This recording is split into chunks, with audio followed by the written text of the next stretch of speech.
y a déjà des gens très forts sur les sujets, tu vois.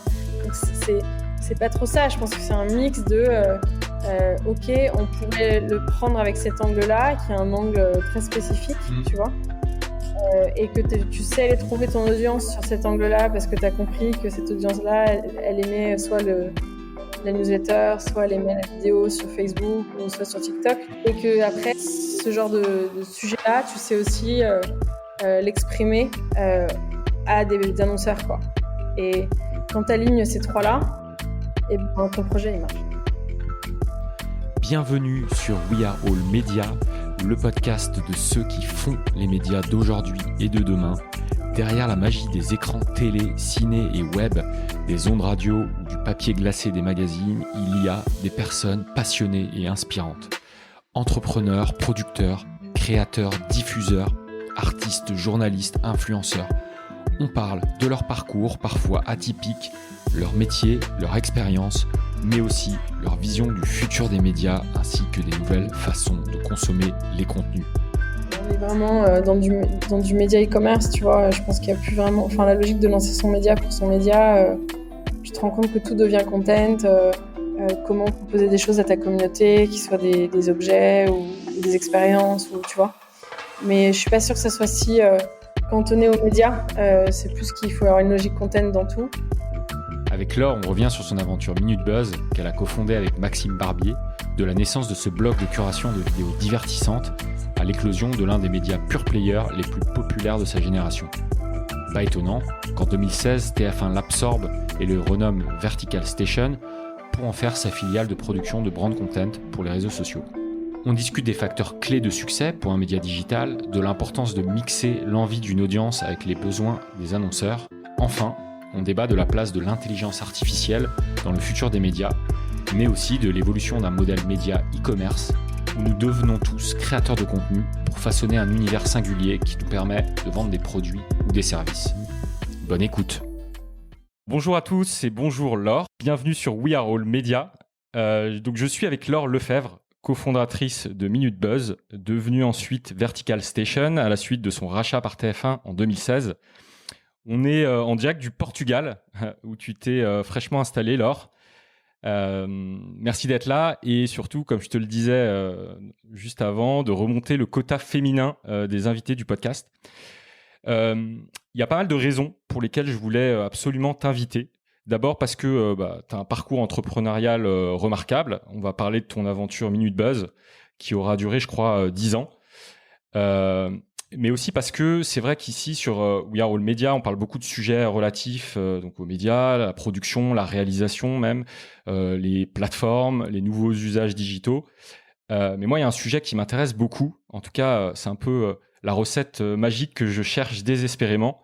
C'est comment on fait un média à succès sur le digital.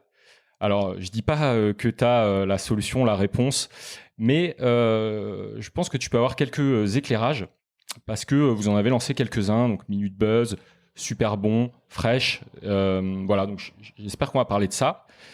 Et je te propose tout de suite de démarrer par ma question habituelle, c'est comment tu es tombé dans les médias. Merci Simon de m'inviter sur ce podcast. Comment je suis tombée dans les médias ? J'avais 25 ans et je suis assez passionnée de digital en fait.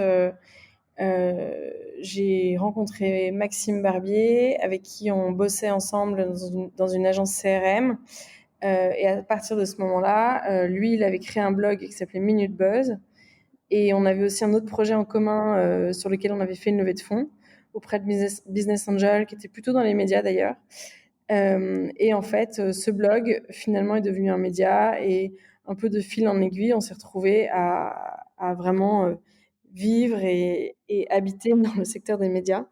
Mais je ne crois pas que c'était un départ intentionnel. Je ne crois pas qu'on s'est dit on veut absolument être dans les médias, quoi. C'était plutôt qu'on trouvait à l'époque qu'il y avait un vrai besoin de divertissement sur des vidéos de curation. Ça, c'était en 2010. Et que les médias plus traditionnels n'oseraient pas, du fait de leur legacy, y aller forcément. Et on s'était dit qu'il y avait vraiment une place, quoi, pour divertir les gens de manière légère. Et alors attends, avant d'en arriver là, parce que toi, tu as un parcours, si j'ai bien compris, t'as fait un peu d'art, en tout cas une école d'art ou Ouais, des études dans l'art. bah pour revenir là-dessus, moi je suis née en France, je suis née à Troyes, on est triplés, euh, 3 filles, et après j'ai grandi en France et après je suis partie faire mes études en Écosse, à l'université de Saint Andrews à 18 ans, où là en fait je voulais être commissaire-priseur. D'accord. Commissaire-priseur, c'est ceux qui mettent en vente aux enchères en fait des œuvres d'art ou même des objets quoi. Et donc j'ai fait mes études tout pour aller plutôt vers ce chemin-là dans un cadre plutôt international en Écosse. Et en fait, j'ai fait pas mal de stages à ce moment-là. Et là, j'ai découvert ce qu'était que le digital. J'ai bossé chez ArtPrice, qui est toujours une société d'ailleurs qui propose en fait, qui est une des seules sociétés qui propose tout simplement de faire de la veille un peu sur toutes les éducations et donc qui donne une cote pour les artistes, et donc une valeur, et ça permet aux acheteurs d'avoir un peu des repères dans un monde un peu compliqué qui est souvent pas transparent quoi. Ouais. Et là en fait il y avait vachement à l'époque on appelait ça des webmasters, et je m'étais dit que la vraie créativité, c'était ça, parce que on avait lancé un site dédié aux États-Unis en quelques jours, quelques nuits, et c'était assez cool, quoi. C'était accessible et concret, peut-être plus que Ouais, l'art en général qui est souvent un peu. ouais, un peu snob, tu vois. Et là, c'était cool parce que c'était vraiment, c'était hands-on, c'était rapide et voilà. Et moi, je faisais le biz dev de ce portail-là. Et en fait, j'avais vraiment trouvé que c'était ça le nouveau monde, quoi. Je sais pas, j'avais une sorte d'éclairage de dingue. Et donc, je m'étais dit, OK, il faut que je bosse là-dedans. J'adore ça, quoi. Et c'est toujours le cas. Et donc, après ça, j'ai pris un premier job dans une société qui s'appelait Commonstead, des ex-HEC. En fait, pardon, après, j'ai fait ces stages-là, j'ai adoré le digital, et après, je suis allée à HEC Entrepreneur une année, Ah après d'accord. Saint-Andrews. Ouais, et je suis passée par HEC Entrepreneur, super année, riche en enseignements. T'es 3 mois, en fait, tu travailles en équipe et tu vas aller faire les différents cycles de vie d'une entreprise, donc la création, ça peut être la reprise ou le redressement, et c'est super intéressant, quoi. Et encore une fois, t'es sur le terrain, quoi. Mais quand tu l'as fait, c'est que quelque part, au fond de toi, tu disais que potentiellement, t'aimerais peut-être lancer ou reprendre une société, en fait. Ouais, grave, j'aimais vraiment trop cette idée de créer quelque chose. Je pense que je me voyais mal, j'avais besoin d'un cadre un peu différent, j'aimais bien la différence et j'avais envie d'être un peu. J'aime bien la liberté globalement. Et donc je pense que c'était cette envie de liberté et cette envie de créer qui m'ont dit que j'aurais toujours envie de créer ma boîte, quoi. Après, je savais pas trop comment me lancer, donc c'est vrai que ce cadre-là était pas mal. Ouais. Même si tu te rends compte qu'après, dans ta vie de boulot, tu rencontres plein de gens qui sont des entrepreneurs et qui n'ont pas du tout eu besoin d'être entrepreneurs pour lancer leur boîte. Mais en tout cas, c'était un super moment, une super formation. Et aussi, ça m'a permis de revenir après 4 ans en Écosse dans un cadre français, quoi. Ouais, et puis même pour le réseau, j'imagine que les gens avec qui tu as fait ce master-là, c'est peut-être des gens qui t'ont Ouais, fait la parole, sur lesquels tu peux compter. ouais, carrément. Super personne, des bonnes rencontres avec des gens enfin, à la fois très différents, et puis à la fois c'est assez homogène puisque c'est un cadre d'éducation un peu à la française, mais c'était super, quoi. Donc après ce master-là, c'est là où tu as intégré euh, la boîte donc d'anciens, je sais, c'est Ouais, ça?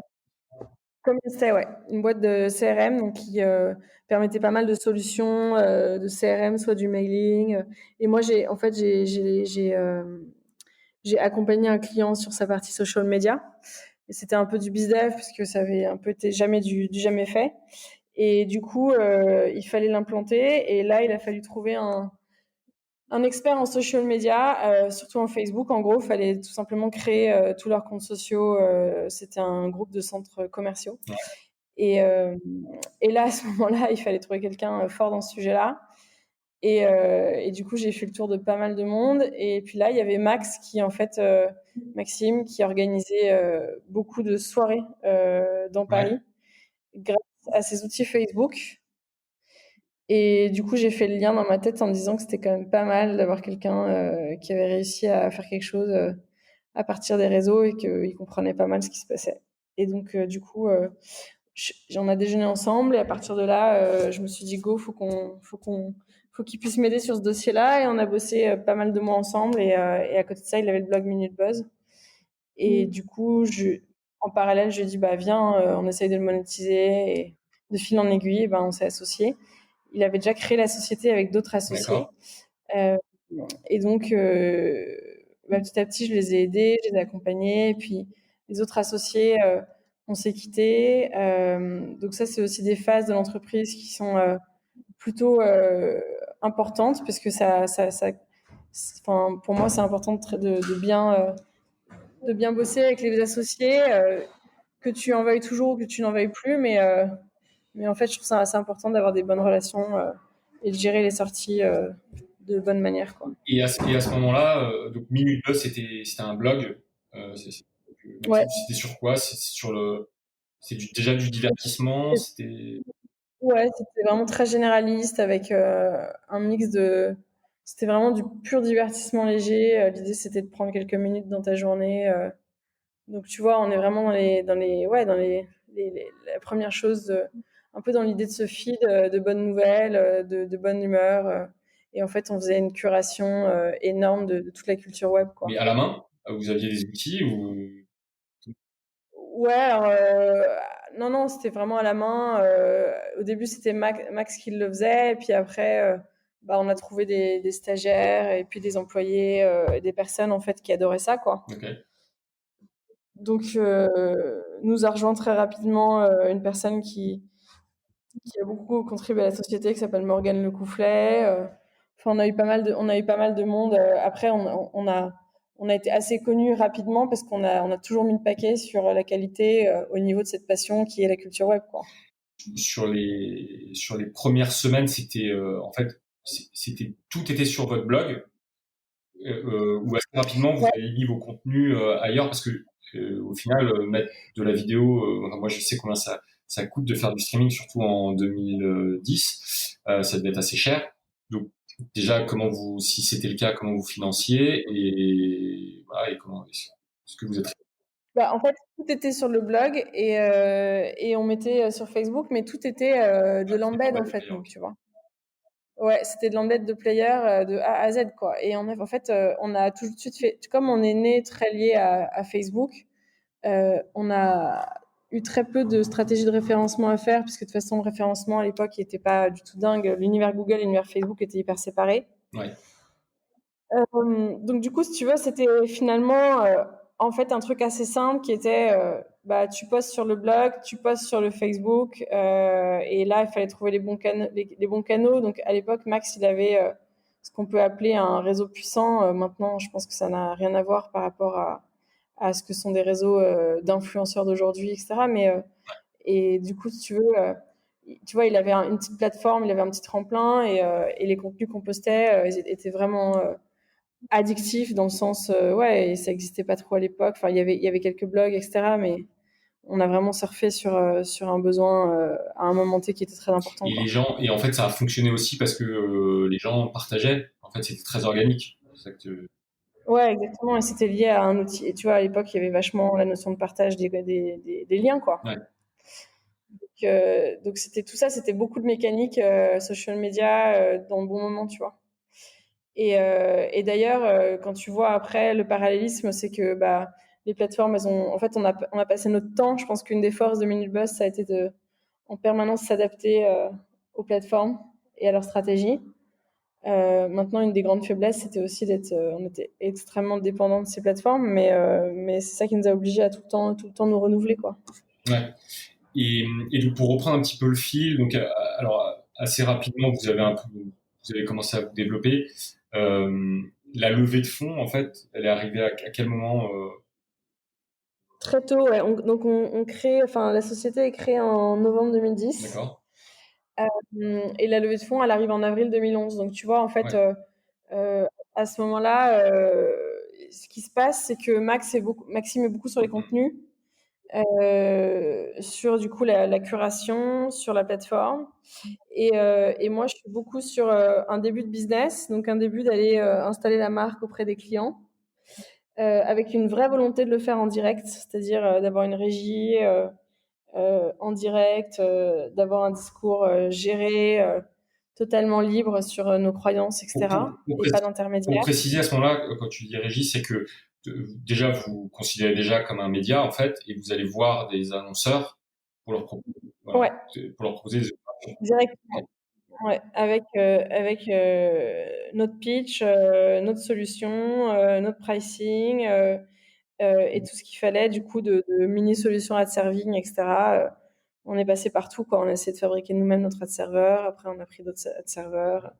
On a tout bidouillé, quoi. De toute façon, tu passes ton temps à tester des solutions et puis tu vois ce qui te va le mieux, Mais quoi. c'était principalement ce que vous vendiez, c'était principalement donc de l'inventaire, c'est-à-dire un nombre d'impressions de publicité pour un annonceur, ou vous leur vendiez des dispositifs de création de contenu à ce moment-là, ou c'est venu après ça?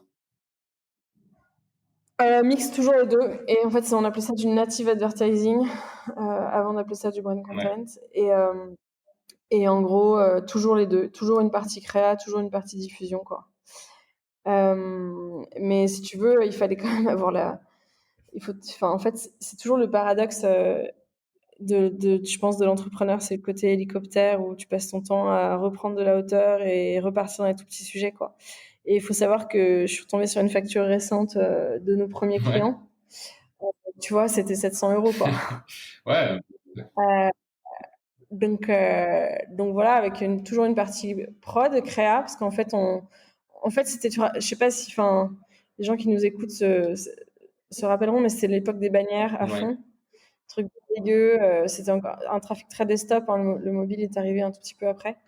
Et ouais, bannière bien dégueu, tu cliques sur la croix, ça ferme pas, ça te met notre Mm. pub. Et voilà, et on s'était dit non, non, mais nous on veut un site propre, les gens ils viennent pour le divertissement et on va y mettre une publicité de qualité contextualisée à côté, tout autour, mais qui vient pas gâcher le message Mm. principal, et qui vient juste, qui se voit bien. Et puis voilà. Et donc du coup, on faisait les créas. Donc on a eu un graphiste très rapidement avec nous. Et après, on vendait les diffusions avec un nombre d'expositions, un nombre de vues sur la créa, quoi. Et à quel moment vraiment vous avez commencé à créer du contenu? Parce qu'au début, c'était principalement de la curation, ce que tu dis. Euh, Ouais. à quel moment vous êtes passé dans le côté pas juste diffusion, mais production? Je me rappelle plus exactement, mais je, je crois que c'est vraiment au moment où on est passé au 100% vidéo, quoi. Euh, Ah oui, parce que c'était un blog donc, avant avec des articles. ouais, c'était beaucoup des articles, c'était beaucoup des liens sortants. Euh, et je dirais que c'est plutôt ouais, 2016, on a commencé à vraiment créer des contenus. Mais ça a été un long chemin vers ça parce que c'est vraiment un autre métier, c'est complètement autre chose, quoi. Ouais, mais c'est pour ça que ce que je voulais te demander, c'est effectivement Ouais, à quel moment vous avez c'est commencé à recruter des gens qui font. ouais, c'est plutôt 2016, quoi. Euh, Donc tu vois, t'as quand même 2010 à 2015-2016, 5 ans, 6 ans, où là on est sur plutôt du développement Facebook à fond, de la curation. Mais en fait, tu sais, on avait commencé à faire une curation. C'est l'époque aussi où tu fais une curation très racontée, quoi. C'est-à-dire que t'es quand même dans la création d'une histoire. Et tu vas aller embed plusieurs vidéos dans l'article, et en fait tu crées ta propre histoire, quoi. ouais, d'accord, ok. Ok, donc pour reprendre le déroulé, donc la levée de fonds, vous commencez à recruter un peu, j'imagine. Donc vous développez ce modèle à la fois de vente d'inventaire et également de production de contenu native advertising. Euh, Ouais. et ensuite, là on est en 2016 à peu près. Bah, en gros, donc 2011 première, enfin en fait levée de fonds, mais presque directement au niveau de la création de la société. Après, tu as une relevée de fonds en 2014, 1 million d'euros. Là, avec un fonds d'investissement, c'est Venture. Et après, le milestone suivant, ça a été la levée de fonds, pas la levée de fonds, pardon, le rachat par TF1. Ouais. Enfin, l'entrée de TF1 au capital en 2017. Et entre-temps, en fait, en 2016, on avait fait notre pivot, qui était de passer 100% en vidéo et de fermer le site. D'accord. Qui a été un gros challenge parce qu'en fait, il y avait plus vraiment de notion de gestion de visite sur un site. Ouais. Et de publishing sur un site, mais il y avait vraiment de la notion de fabrication de vidéos et de diffusion 100% sur la plateforme Facebook, quoi. Et aussi un peu de diversification avec Instagram.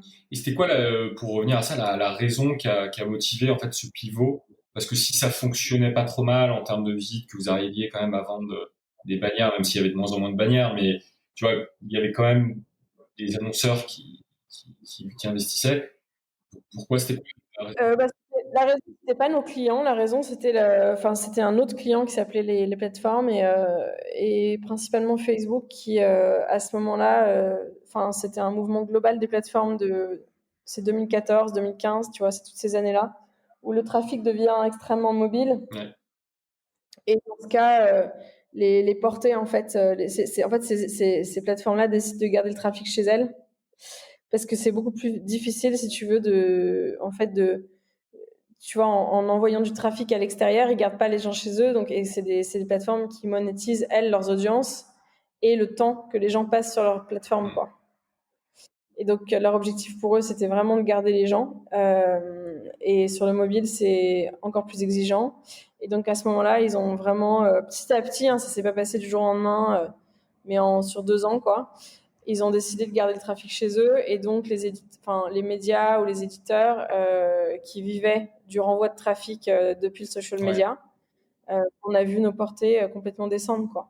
Et donc je pense que ça a été vraiment là-dessus, on a vraiment eu du flair, quoi, de voir cette tendance venir parce que ça n'a pas été un choc violent, ça a été alors c'est extrêmement rapide, mais ce que je veux dire, c'est que c'était quand même je pense assez innovant de notre part de se dire ok, on voit ce truc venir, il faut faire un move, quoi. Ouais. Et là, en parallèle donc de Minute Buzz. Ouais, le deuxième truc, excuse-moi, c'est que en fait avec la levée de Oui. fonds, on était quand même sur des montants de levée finalement pas si énormes que ça, même si c'était important pour le média qui était pas du tout en vogue à l'époque.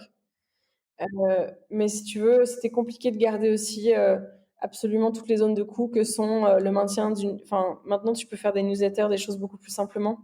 Mais à l'époque, il te fallait, tu vois, on avait une app, une newsletter, un site, le social media.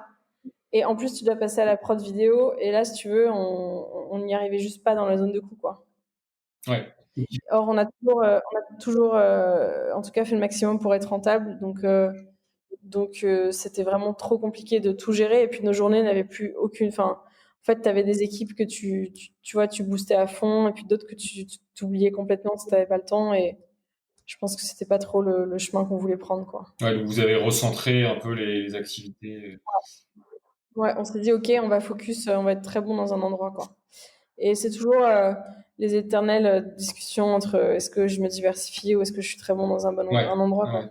Non, mais surtout, non, mais ça c'est sûr que en plus quand on est encore jeune en tant que société, effectivement, il faut aller droit au but et pas s'éparpiller et effectivement aller là où effectivement il y a le plus de croissance et- Ouais.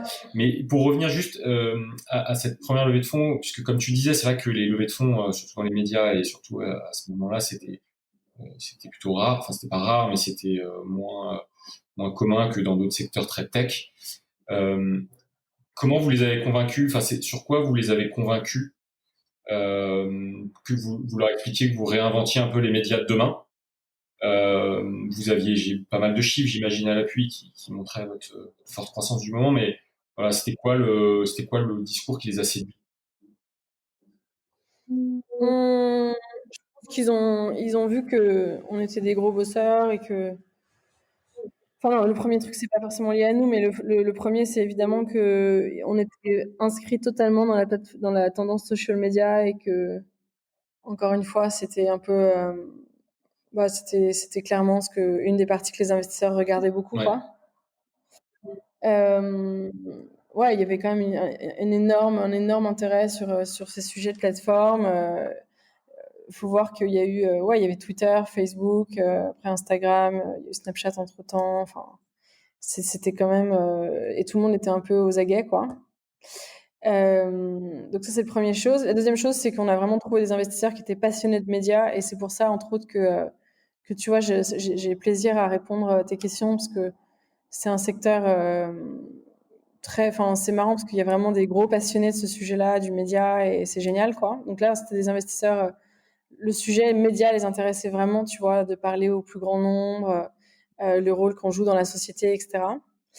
Et le troisième truc, évidemment, c'était, bah, on voyait grand, tu vois. Je pense que, ouais, il y a un côté où Laure et Max, ils passaient leur journée à bosser et ils voulaient vraiment devenir un des premiers en France, quoi. Ouais, mais d'ailleurs, effectivement, à cette époque-là, vous étiez dans les premiers, en tout cas sur les, j'ai pas les chiffres, mais vous devez avoir des excellents chiffres, même comparé aux médias traditionnels qui peinaient en fait à investir ces nouvelles. Ouais. Bah, grosse présence, grosse exec, gros boulot, tu vois. Et puis je pense que voilà, c'est ce côté aussi où on avait choisi d'être à la fois un gros éditeur et de travailler notre marque régie le plus possible. Ok. Et à quel moment vous avez justement décidé de lancer d'autres marques? Parce que ça, c'est souvent une étape aussi un peu cruciale dans la création d'une société, encore plus dans une Ouais. création de boîte média. C'est à quel moment, voilà, c'est réalisant. Euh, c'est 2015-2016, un peu pareil, où on se dit que Minute Buzz, c'est très bien, mais qu'en fait, il y a des sujets qui répondent plus ou moins bien dans Minute Buzz, parce que c'est très généraliste. Dont l'entertainment. Donc il y a un mix on voit dans les stats des vidéos ou des sujets qu'on poste que tout ce qui est cinéma, tout ça, ça répond hyper bien, il y a beaucoup d'intérêt.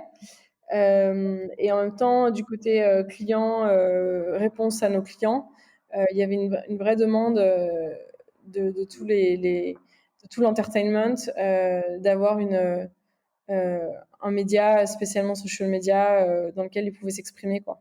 Donc c'est un mix, c'est toujours les deux jambes, tu vois, mix audience, mix annonceur marque, où là tu te dis ok, ça vaut le coup d'y aller, quoi. C'est un alignement de planète entre un besoin de ton audience et un peu un besoin de tes clients qui sont les annonceurs. Ouais, toujours. Ouais. Si t'as pas les deux en même temps, t'y vas pas, quoi. Bah ça dépend, tu vois, t'as des business qui eux tablent à fond sur l'audience, typiquement le gaming, tu vois, les jeux mobiles, etc. Et après ils vont être mettre de la pub automatisée à gogo parce ils font vraiment une course à l'audience, Mm. tu vois. Mais si tu veux aller chercher des clients en direct, enfin, il faut vraiment. Je pense que tu as fait des rendez-vous, j'imagine, avec pas mal tu vois, de directeurs marketing, de gens qui ont des sujets de brand, de qualité de la marque, etc. Ils veulent s'associer, ils sont très regardants avec qui ils s'associent, Ouais. quoi. Ouais, ils veulent pas juste effectivement mettre leur pub dans un ad serveur qui va envoyer la pub un peu aléatoirement sur des plateformes. En tout cas, à l'époque, c'était moins, et aujourd'hui, c'est vraiment plus beaucoup, quoi. Et en plus, tu vois, ils regardent différents niveaux. Ils regardent avec qui ils s'associent au niveau de la marque, donc de ta marque média. Ils regardent avec qui ils s'associent au niveau du contenu, tu vois. Donc ils sont vachement regardants sur beaucoup de niveaux, quoi. Donc vous avez lancé d'abord, c'était quoi la première thématique que vous aviez lancée après? L'entertainment, Ouais. on a lancé du food et on a lancé après une partie un peu plus féminine et voilà c'est marrant parce que quand tu rentres dans en fait chaque sujet est une niche Ouais. et donc tu penses que tu lances quelques marques en plus de Minute Buzz et que mais en fait chaque sujet pourrait être sa propre société, quoi. Ouais, tout à fait. Et d'ailleurs, tu te rends compte, tu vois, que sur le food, récemment, je parlais avec Thomas chez Chef Club et voilà, ça fait des vraies sociétés géniales avec pas mal de gens, des vraies économies, des vrais sujets, c'est top, quoi. Et donc ouais, ça faisait partie des questions que j'avais, mais qui a partiellement répondu. C'est en fait, est-ce que vous vous posiez la question de on veut lancer un nouveau média et ensuite vous regardiez un peu ce qu'on se disait, c'est-à-dire est-ce que l'audience est là, est-ce que les clients sont là, ou est-ce que c'était un peu plus opportuniste, effectivement, parce que tes clients, ton audience te le réclament. Mais est-ce que à un moment donné, vous n'êtes pas dit, tiens, il y a une thématique, il n'y a pas, en fait, stratégiquement, il n'y a personne dessus, et puis on va essayer de creuser les datas autour de ça, les données, et voir s'il y a une opportunité à prendre là-dessus. Euh, Nous, enfin, en tout cas, ce qu'on a appris, c'est qu'il n'y a jamais personne dessus, quoi. ouais. C'est que, ouais, franchement, on est au 21e siècle. Enfin, non, mais il y a des sujets de rupture que personne n'a pris, tu vois, mais dans les sujets médias, food, ou, enfin, il y a pas, tu vois, parfois en tant que, enfin, moi, j'ai eu l'impression parfois d'être tellement enthousiaste que tu deviens même un peu arrogante à te dire, ok, je vais réinventer le monde, mais en fait, le monde, il est déjà là. Il y a déjà des gens très forts sur les sujets, tu vois. Donc, c'est pas trop ça. Je pense que c'est un mix de, ok, on pourrait le prendre avec cet angle-là, qui est un angle très spécifique, Mm, tu vois, et que tu sais aller trouver ton audience sur cet angle-là parce que tu as compris que cette audience-là, elle aimait soit la newsletter, soit elle aimait la vidéo sur Facebook ou soit sur TikTok, tu mm. vois. Et que après, bah, ce genre de sujet-là, tu sais aussi l'exprimer à des annonceurs, quoi. Et quand tu alignes ces Ouais. trois-là, et ben, ton projet, il marche en général. Ouais, je suis d'accord. Et d'ailleurs, par exemple, si on prend l'exemple de Brut, qui est un média, enfin, si c'était dit sur de la news ou sur des sujets d'actualité, il y avait déjà beaucoup de marques fortes, ils y Ouais, seraient jamais allés. Donc, ouais. c'est la façon dont ils ont traité les sujets, la façon dont voilà, ils se sont distribués aussi. Donc, c'est pas effectivement, je te rejoins là-dessus, c'est vraiment pas une question de thématique, c'est plus une question de comment tu vas traiter les sujets et comment effectivement tu vas après les vendre à des annonceurs. Ouais, puis tu te rends compte que ça part beaucoup aussi de la force de chaque équipe, tu vois. C'est assez marrant de voir que, par exemple, je sais pas comment dire, chez nous, ça a pu être au début une vraie connaissance mainstream de ce qui faisait rire les gens, tu vois, Ouais, euh, qui était lié à des... Ou par exemple, le fait que moi, j'avais un contact hyper facile avec pas mal de clients. ouais. Et du coup, j'ai pu avoir des on a pu avoir des gros sujets assez rapidement. Et tu te rends compte que, tu vois, nous, c'est cette équipe qui a fait ça. Mais par exemple, chez d'autres médias que j'apprécie très fort, tu vois, ils sont allés à fond sur un autre produit aux States avec une équipe française. Et donc chacun, chez Brut, tu vois, il y avait aussi un réseau énorme de gens qui pouvaient interviewer ou chez Combini, enfin, tu Mm. vois. Et, euh, et du coup, chacun joue un peu ouais, Avec avec les forces. ses atouts. Ouais. Ouais. Et qui sont pas du tout les mêmes, hein, c'est vachement étonnant de voir. Chacun a vraiment pas du tout les mêmes forces, quoi. Et, et non, mais je suis d'accord. Et d'ailleurs, là aujourd'hui, on parle beaucoup de data, donc d'analyse, de données pour prendre pas mal de décisions. Vous, à l'époque, vous aviez des solutions techniques, parce que on parle de il y a 5 ans, donc c'était pas à la même époque, mais vous aviez des solutions techniques pour analyser toutes ces données, ou simplement vous regardiez les données entre guillemets, du back-office de Facebook qui vous disait vous avez tant d'engagement, etc. Vous avez des outils plus complexes à ce moment-là ou pas? On s'est baladé entre ces deux trucs, quoi. Soit tu fais tes outils. Je pense que on a toujours suivi de près les indicateurs clés, Ouais, qui étaient combien je touche de personnes et combien de gens qui vont au bout de la vidéo, tu vois, par exemple. Ou combien de gens partagent. Enfin, ça dépendait des indicateurs au fur et à mesure des années, parce que ça a beaucoup évolué. Mais au début, c'était combien de portées on a et par rapport à combien de partages, tu vois. Et on a essayé plein de tonnes de divisions, de pourcentages de trucs. Et en fait, je me rends compte qu'on est resté sur des indicateurs assez ouais, simples. Et après, la question, c'est, bah, en fait, pendant pas mal de temps, on a voulu construire nos propres ouais. outils. Et à un moment, on a pas mal lâché l'affaire. On s'est rendu compte que les outils natifs, ils étaient hyper forts et que il y avait des updates en permanence et que ça devenait leur métier, quoi. Ouais, bah, c'est leur intérêt, En fait, c'est vraiment suffisant. c'est effectivement leur intérêt de vous donner un maximum de données pour que vous puissiez prendre les meilleures décisions et que vous fassiez. Ouais, et puis en fait, tu te rends compte que dans le média, enfin, t'as pas besoin d'avoir. En fait, tu plus un besoin d'être enfin, de savoir analyser et voir des choses, mais d'être obsédé sur tes chiffres, tu vois. Sachant qu'on est dans un univers créatif, donc il n'y a pas beaucoup de créas qui sont vraiment sur leurs chiffres hein, non Ouais. plus. Et donc je pense que c'est plus ça qui est clé, c'est comment tu t'assures que tes équipes de créa qui font les vidéos, les équipes créatives, elles s'amusent à voir si ça a vachement intéressé, si ça a été beaucoup vu, si les gens sont allés au bout de la vidéo, où est-ce qu'ils ont lâché, tu vois.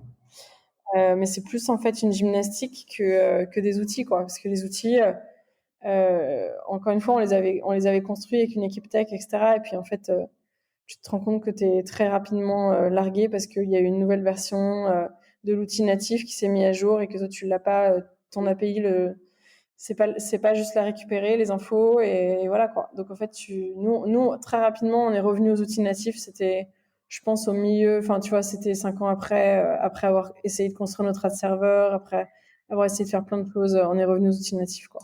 Ouais, et comme tu disais, j'ai l'impression que, comme tu disais tout à l'heure, c'est que effectivement votre force c'était aussi la création de contenu, l'éditorialisation, et que finalement tout le reste, de vouloir absolument tout faire soi-même, c'était peut-être pas, c'est pas toujours nécessaire, et qu'il y a des outils qui existent qui le font très bien, et que ça sert à rien de vouloir réinventer en fait la roue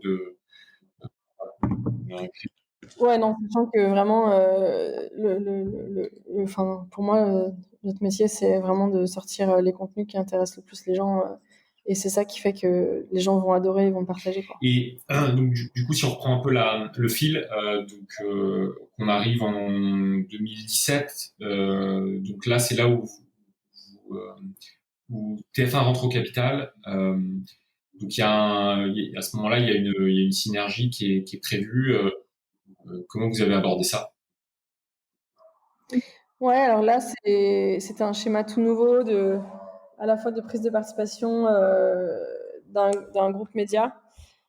Un peu finalement comme un fonds d'investissement, tu vois, alors que c'est finalement un groupe industriel. Pour eux, c'est plutôt du rachat, donc c'était assez créatif.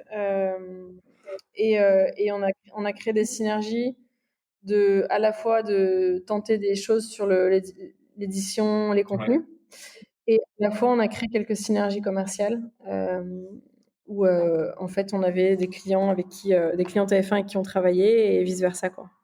Et quand tu dis que vous avez lancé de nouveaux projets, j'ai cru voir que vous aviez lancé une chaîne un peu de news justement. Euh, Ouais, on a fait des essais sur la news. tu peux juste nous en parler un peu. C'était quoi? Ouais, bah, sur la news, en fait, c'était le fait, bah, c'était en parallèle de Brut, où on s'est dit aussi, on veut tenter ce format-là sur les news, etc., sachant que il y avait une vraie opportunité avec TF1 puisqu'il y avait leur catalogue news télé. Et puis en fait, on s'est rendu compte assez rapidement, tu sais ce que je te disais, les deux jambes, audience Ouais. monétisation, que la news c'est vraiment tout un autre discours et que ça prendrait pas mal de temps. Ouais. Euh, et on cherchait vraiment un projet rentable, à créer de la rentabilité. Et c'était un peu plus complexe là-dessus. Et puis Brut faisait bien sa route. Donc on s'est dit, on va plutôt se concentrer sur Fresh qui cartonnait à ce moment-là. Et ouais. Et Là, voilà, et on s'est parti des territoires, quoi. Fresh était le média féminin un peu. Ouais, carrément, très féminin, très engagé, exactement, sur vraiment le fait d'inviter des femmes face caméra dans un setup assez naturel et vraiment de leur laisser la parole, quoi. Et Et maintenant, tu vois plein de médias qui sont dans ce sens-là. Enfin, quand on l'a lancé, ouais, je pense qu'on fait partie des premiers dans cette veine-là de vouloir vraiment remettre la femme au centre, mais dans un cadre, de manière naturelle, quoi. mais après, ça a été lancé quand, après entre guillemets, après l'entrée de TF1. Ouais, juste après, ouais. Et du coup, quand vous lancez un nouveau projet comme ça, vous vous appuyez sur la force de frappe de TF1, qui est un média traditionnel, mais je sais pas, via leur propre, enfin, leur site, leur. Oui, bien sûr. En fait, tu t'appuies sur tout ce que tu peux voir de. En fait, encore une fois, à côté de TF1, t'es un tout petit poisson. Et c'est ton agilité, c'est ta créativité qui te permet d'aller contacter certaines personnes dans un groupe qui est à côté de toi et eux, ils sont dans une position bienveillante et après, c'est à toi d'aller débloquer toute forme de partenariat, etc. Sachant que chacun dans un groupe comme ça a ses roadmaps, tu Mm. vois.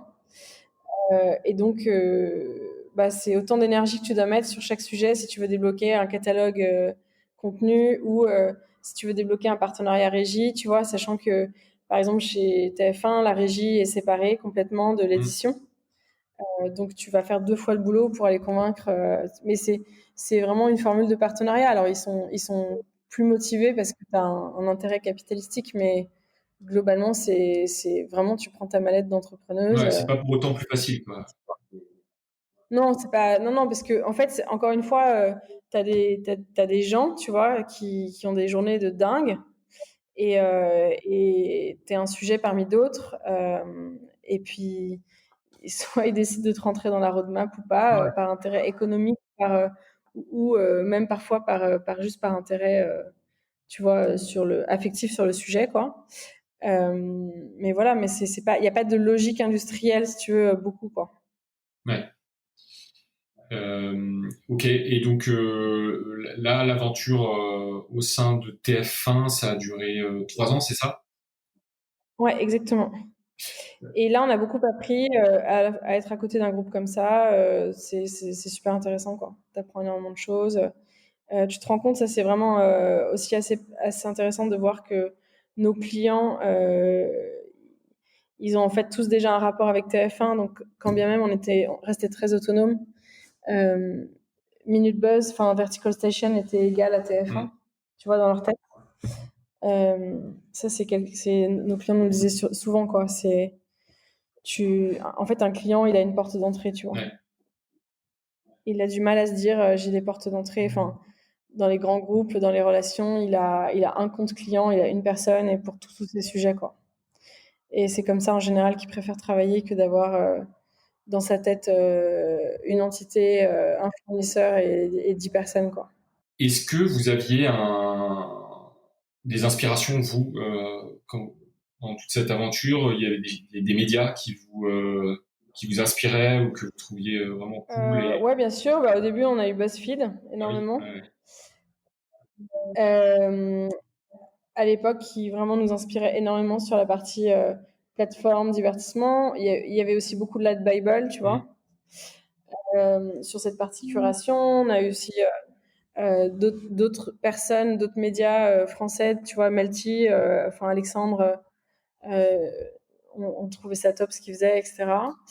Ouais. Euh, et après, les médias traditionnels nous intéressaient aussi pas mal, tu vois, enfin, c'était intéressant de voir quelle était leur relation aux social media, qu'est-ce qu'ils en faisaient. Et après, évidemment, on a eu, bah, tu vois, il y a eu enfin, il y a vraiment une bonne énergie autour de Combini, autour de Brut. Enfin, il y a eu du monde et puis il y a eu aussi pas mal d'influenceurs, tu vois, qui sont vraiment devenus des médias, Ouais. quoi. Donc, en fait, si tu veux, sur l'énergie de curation qui était un peu notre veine fondatrice, enfin, c'était notre fondation un peu.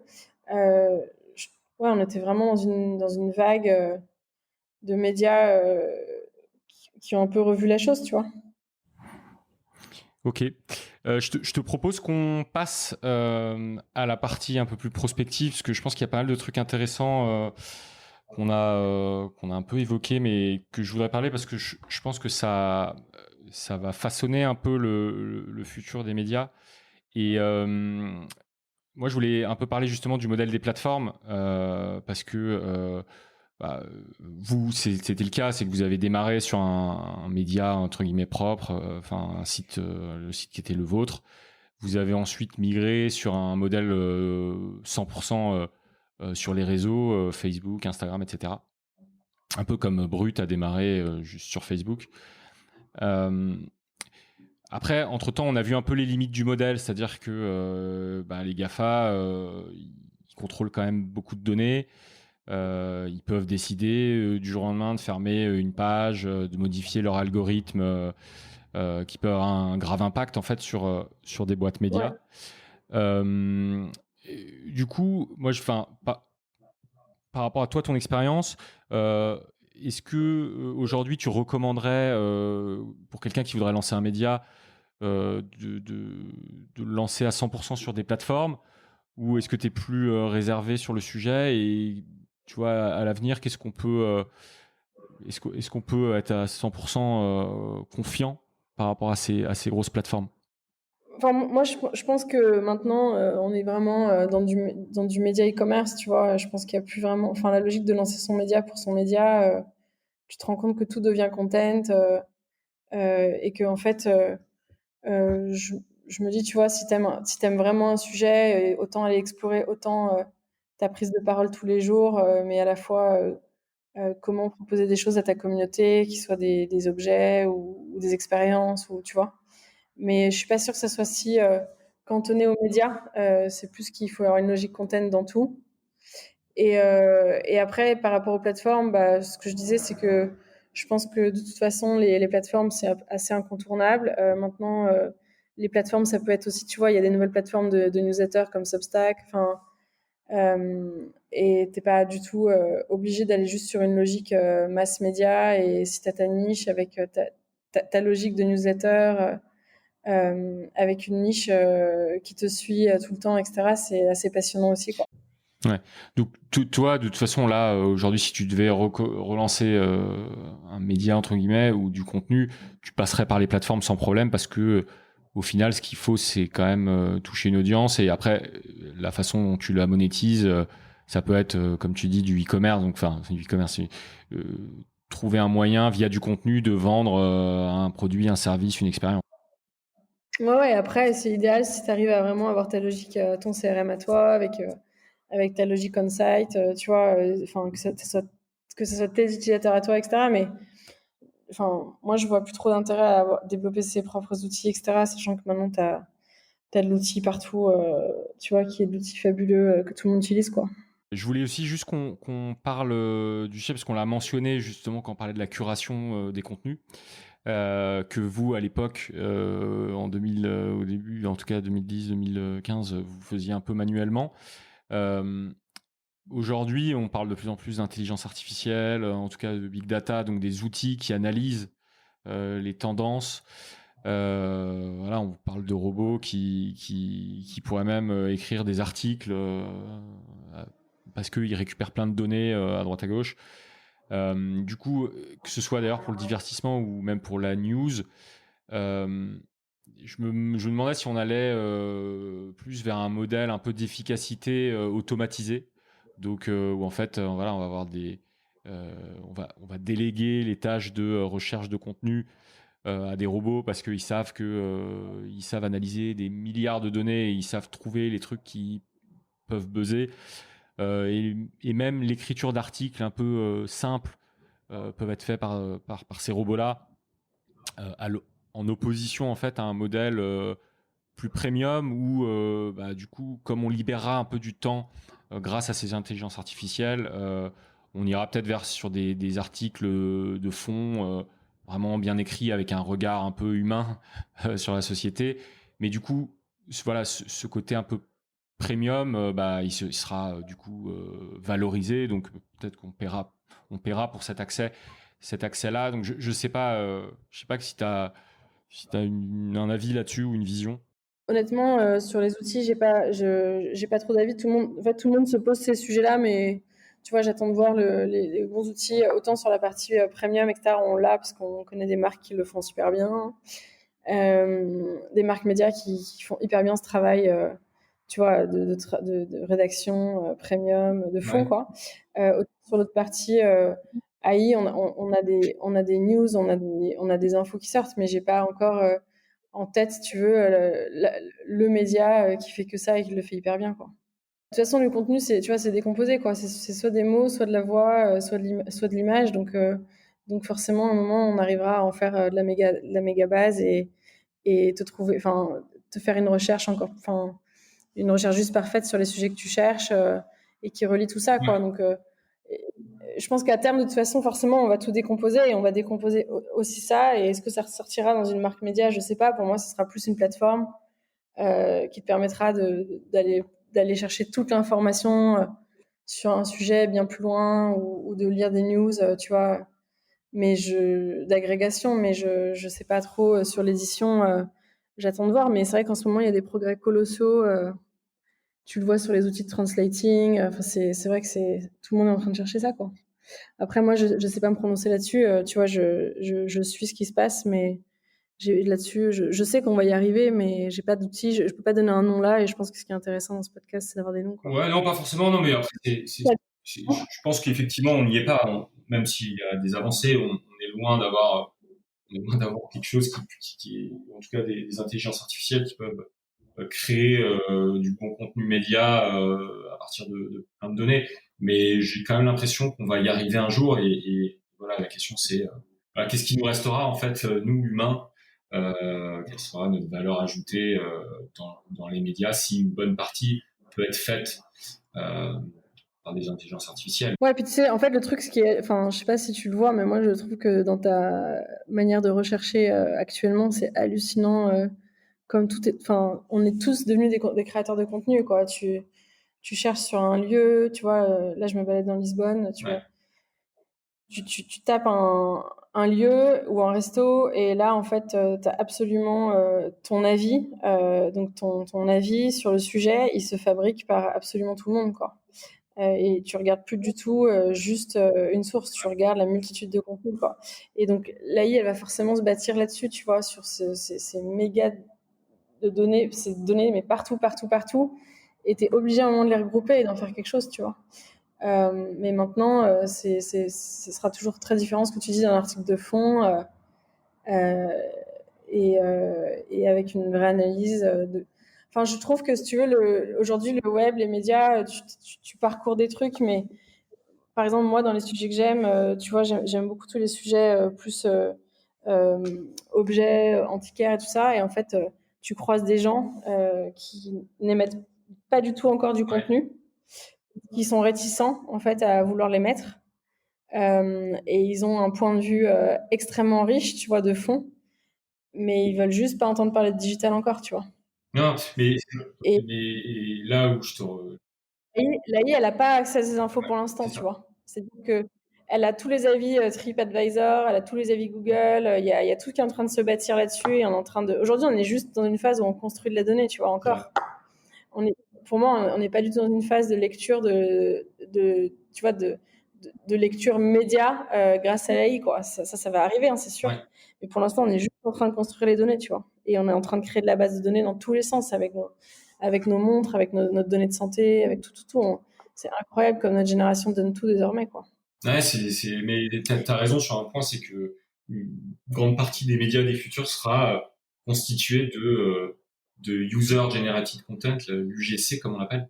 Et là, on l'a déjà vu avec YouTube qui construit son média grâce aux utilisateurs. Mais comme tu dis, effectivement, toutes les données que les gens, même involontairement, en fait, vont transmettre, ça va créer des modèles intéressants de demain. Euh, Ouais, et je pense que ça va être le gros de la consommation, mais c'est pas ça qui va te. C'est pas. Ça va pas.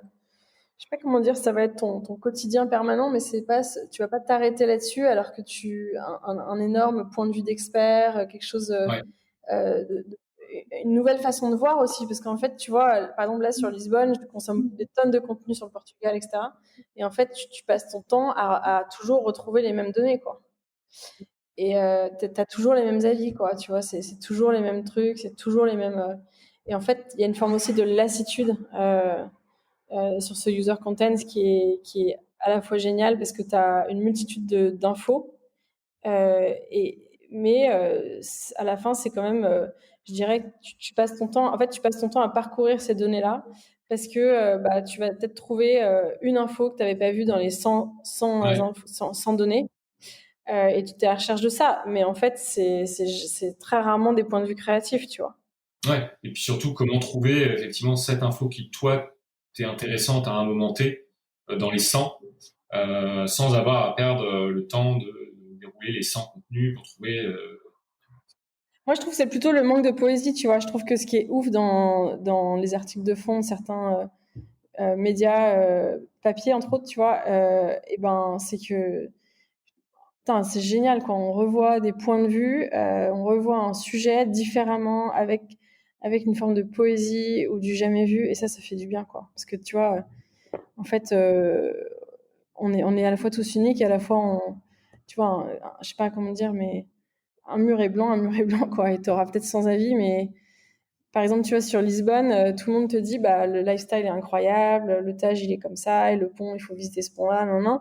Et en fait, c'est incroyable quand tu vois quelqu'un qui t'a écrit un article sur, enfin, tu vois, il t'invente complètement une autre manière de voir Lisbonne, tu vois. Et ça, je pense que c'est le rôle aussi du média d'aller chercher ce regard hyper créatif, mais qui est pas du tout lié aux algos, quoi. Merci pour ces petits partages. Je te propose de passer rapidement aux questions de la fin.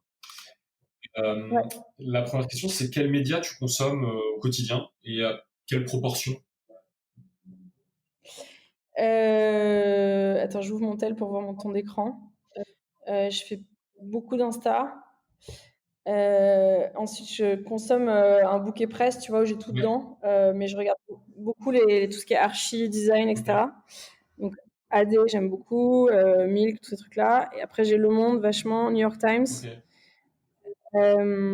Et enfin, parce que j'adore de temps en temps et j'aime bien, je suis en premium avec eux, c'est Courrier International parce que ouais, j'aime bien ce genre de. Depuis toujours, j'ai aimé ce média un peu niche qui est relié au monde, tu Ouais, et vois. puis quand on parlait de regard, eux, ils ont un vrai regard un peu différent.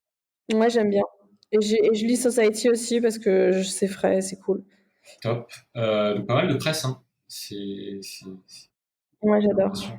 Euh, Est-ce que tu as un J'apprends l'espagnol à de fond. quoi? Je lis El País parce que Ah j'apprends oui. Ouais. l'espagnol à fond. Est-ce que tu as un ou des livres à recommander?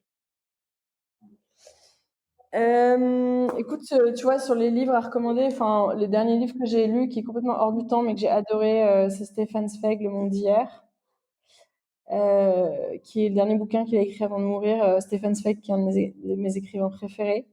Et en fait, il raconte vraiment son enfance et le monde avant la Seconde Guerre mondiale et le monde d'après, quoi. Et il y a tout un passage fabuleux sur, je vais le spoiler un peu, mais sur la notion de passeport, Ouais, euh, qui est, je trouve, hyper intéressante par rapport à tout ce qui se passe lié au coronavirus, quoi. d'accord, donc ce qui fait écho. Euh, Je l'ai pas totalement spoilé parce que ça donne vachement envie de le lire, non? Bah, faut pas. En fait, moi, quand je lis, j'ai envie un peu de m'échapper de la réalité, parce que ça me fait repenser au coronavirus.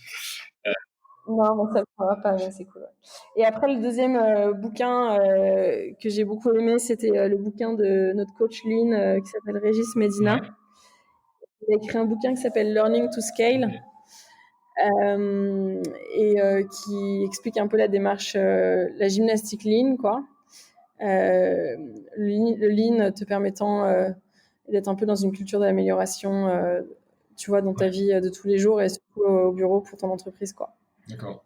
Ben, Et je le conseille parce que c'est assez génial, c'est hyper concret. un livre plaisir et un livre un peu plus Ouais. business.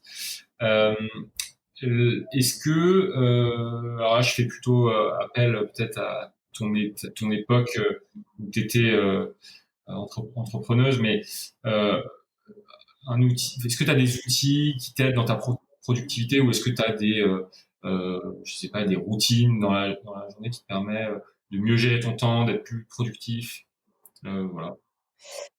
Bah, un outil qu'une personne que j'apprécie beaucoup m'a fait découvrir, c'est Airtable, parce que je le trouve top cet outil.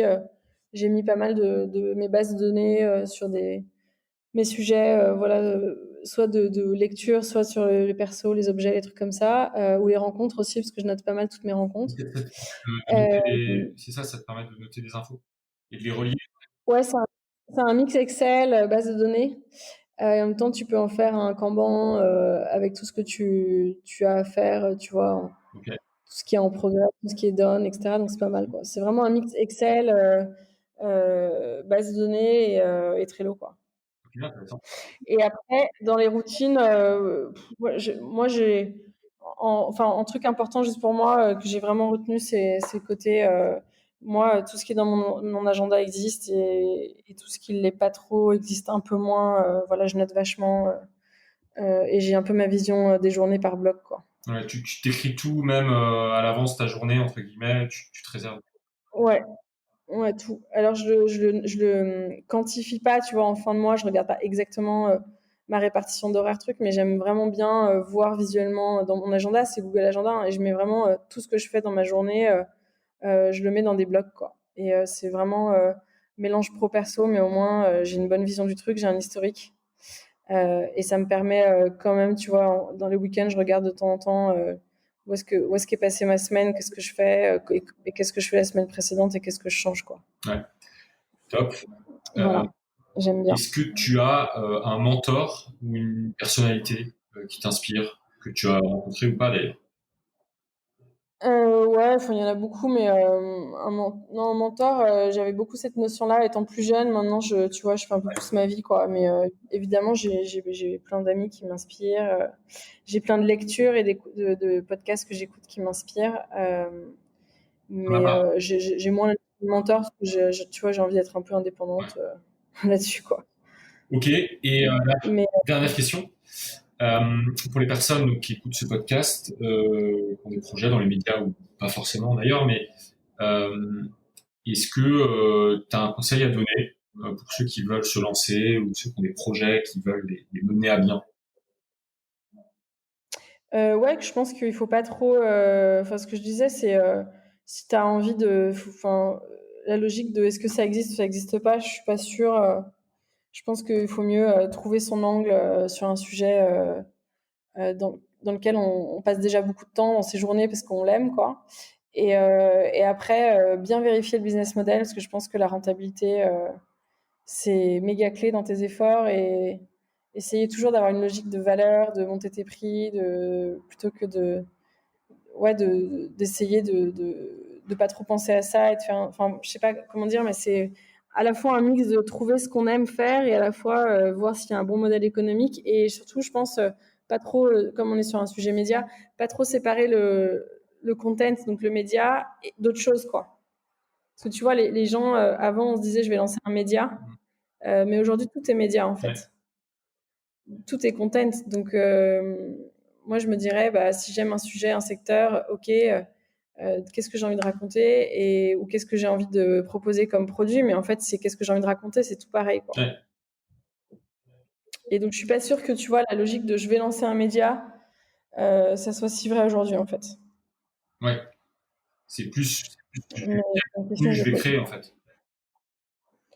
Ouais, en gros, j'ai un univers que je propose et je peux peut-être avoir soit un produit, soit une expérience, hein, parce que tu vois, aujourd'hui, on n'est plus forcément dans la consommation de produits, mais une expérience à proposer. Et en fait, j'ai plein d'histoires à raconter autour de ça. Et donc je crée un média, en fait. Merci d'avoir partagé un peu toutes ces expériences. Si vous avez des conseils à me donner sur le Portugal, je suis preneuse. Ou si je peux vous donner des conseils sur mon expérience dans les médias, n'hésitez pas. Sur mon Instagram, c'est Laure Lefebvre 1 et je réponds très rapidement. Et ben on mettra ça en description. Merci beaucoup Laure, je te libère. Merci encore. Merci d'avoir écouté. Si ça vous a plu, n'oubliez pas de vous abonner sur vos sites de podcast préférés et surtout de mettre une note, 5 étoiles de préférence, dans la section notes et avis d'Apple Podcast. C'est ce qui m'aide vraiment à faire découvrir We Are All Media. Bien sûr, vous pouvez contribuer aussi en envoyant ce podcast à vos proches. C'est grâce à vous et au bouche à oreille que nous pourrons développer ce format. À la semaine prochaine.